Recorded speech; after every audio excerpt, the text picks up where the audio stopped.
An unsolved 18-year-old attempted murder case in China has been brought to the White House's We the People site. So far, the petition to the U.S. government demanding the deportation of the suspect back to China has garnered more than 140,000 signatures within 4 days, as the public fury over the possible foul play that might have perverted the course of justice continues to boil in China nearly 2 decades later. But the growing sense of social injustice in the past few years and total lack of trust in Chinese judicial system turned Chinese netizens' attention to the White House, which they believed is more likely to address grievances in China than the Chinese government. Zhu Ling, the victim, was a sophomore majoring in chemistry at the prestigious Tsinghua University. In December 1994 and March 1995, she was twice hospitalized for severe pain in abdomen and limbs, extreme hair loss, facial paralysis, respiratory dysfunction, and eventually, in the case of the second hospitalization, a 5-month coma. According to multiple Chinese media reports, including the state broadcaster China Central Television, the police later determined that Zhu was poisoned with thallium, an extremely toxic and yet rare chemical substance to which only a handful in the entire university had controlled access. The perpetrator clearly made 2 separate attempts. Seeing Zhu was able to recover from the first poisoning attempt, the perpetrator significantly increased the dose 3 months later in an effort to kill her. In the end, Zhu Ling magically survived, although she had already sustained irreversible neurological damage and is left with permanent intellectual and physical disabilities. It is said that the prime, some say the only, suspect is Sun Wei, Zhu Ling's dormitory roommate at the time. Sun was both Zhu's good friend and a fellow contender for a spot in the university orchestra. Because of her advisor's research interest, she was the only student at Tsinghua University to have access to the chemical, but she was never arrested or charged, and the police indefinitely suspended investigation of Zhu's case after the questioning of Sun, citing lack of evidence. It is never known why exactly the police neither prosecuted Sun Wei nor pursued the case further, but rumor has it that Sun's family, with powerful political connections to Jiang Zemin, then top leader of the Communist Party, obstructed investigation and even pressured the police to release Sun.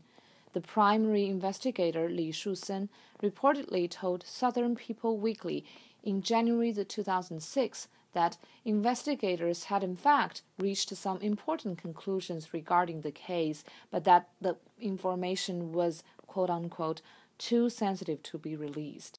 The unanswered questions about the tale of intrigue and betrayal have kept it alive in the past 18 years, although the topic was only sporadically discussed in internet forums. Every thread about Zhu's case inevitably ended with dismay over the dark side of China that set the perpetrator on the loose.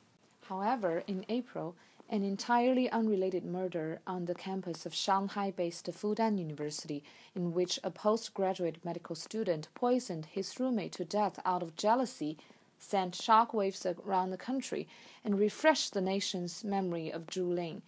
Images of a 200-pound near-blind Zhu, unable to move or speak properly, and drooling like a 2-year-old, circulated like a wildfire on Sina Weibo, the Chinese Twitter.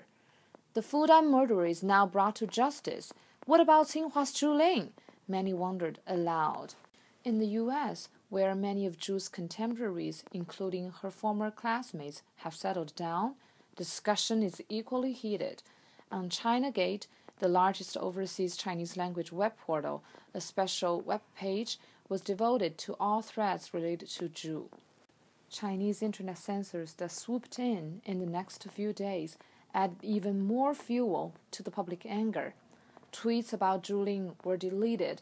Searches of related terms such as Zhu Ling, Sun Wei, and thallium were blocked.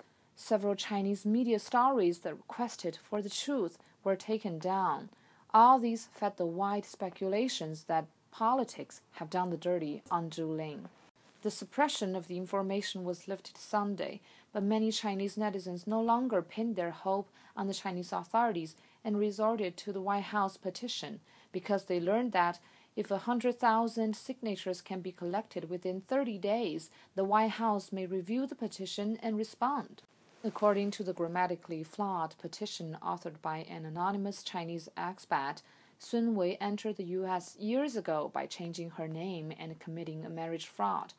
To protect the safety of our citizens, we petition that the government investigate and deport her, it reads. If a country as large as China fails to uphold justice for this vulnerable woman, this is shame on the country. If 1.3 billion fellow countrymen fail to provide aid and support to Zhu Ling, this will be the moral degeneration of all of us. A widely circulated appeal for donation and petition says. French philosopher Montesquieu once said, "An injustice committed against one is a threat made to all." He would have never known that more than 3 centuries later in the campaign for Zhu Ling, this quote of his has become the wake-up call for Chinese and has been shared by more than 42,000 Weibo users.